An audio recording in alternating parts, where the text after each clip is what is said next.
నమస్తే. మేల్కో వార్తలకు స్వాగతం. మనం కులం కోసం, ప్రాంతం కోసం, భాష కోసం కొట్టుకున్న ప్రతిసారి ఈ టెర్రరిస్టులొచ్చి మనం రాంగ్ అనే ప్రూవ్ చేశారు. మేము మిమ్మల్ని చంపే ముందు మీ భాష ఏంటి, మీ కులం ఏంటి, మీ గోత్రం ఏంటి, మీది ఏ ప్రాంతం అని చెప్పి చూడం. కేవలం మీరు హిందువులా కాదా అని మాత్రమే చూసి చంపుతామంటున్న మతోన్మాదులు. రేపు నీ దగ్గరకొచ్చి వాడు చంపుతా అన్నప్పుడు నేను సెక్యులర్ హిందూని, నేను సెక్యులరిజంలో పీహెచ్‌డీ చేశాను, టాపర్‌ని, నన్ను వదిలేయ్ అంటే వాడు నీకేం సన్మానం చేయడు. బుల్లెట్ దింపి పోతాడు. అతిగా సెక్యులరిజం చూపియడం ఆపండి. ఎక్కడి వరకు చూపియాలో అక్కడి వరకే చూపియండి. లాస్ట్ ఇయర్ బంగ్లాదేశ్‌లో గవర్నమెంట్‌కి ఎగ్నెస్ట్‌గా ప్రొటెస్ట్ చేయడంతో స్టార్ట్ చేసి హిందువులపై దాడులు, రేపులు, వాళ్ళని హత్యలు చేయడాలు, వాళ్ళ ఇళ్ళని ధ్వంసం చేయడాలు, గుళ్ళని తగలబెట్టడాలతో ఎండ్ చేశారు. ఇప్పటికీ అక్కడ జరుగుతూనే ఉంది. రీసెంట్‌గా వెస్ట్ బెంగాల్‌లో వక్ఫ్ బోర్డ్ అమెండ్మెంట్ బిల్‌కి వ్యతిరేకంగా ప్రొటెస్ట్ చేస్తూ అసలేమీ సంబంధం లేని హిందువులపై దాడులు చేశారు, హత్యలు చేశారు, వాళ్ళ ఇళ్ళని తగలబెట్టారు. అక్కడి నుంచి తరిమి కొట్టారు. మళ్ళీ ఇక్కడికొస్తే మేము చంపేస్తామని చెప్పి బెదిరించారు.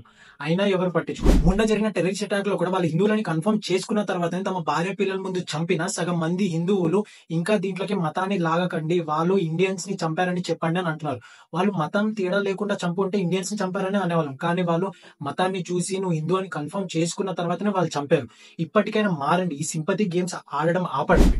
15 నిమిషాలు టైం ఇస్తే హిందువులు లేకుండా చేస్తానని అన్నప్పుడే ఓవైసీ ఏమీ రియాక్ట్ కాలేదు. అలాంటోడు మొన్న జరిగిన టెర్రరిస్ట్ అటాక్‌కి మతాన్ని చూసి చంపడం అస్సలు కరెక్ట్ కాదు. అది తప్పని మీడియా ముందుకు వచ్చి సింపతి కోసమో, పాలిటిక్స్ కోసం ఏదో ఒక దాని కోసం వచ్చి రియాక్ట్ అయ్యాడు.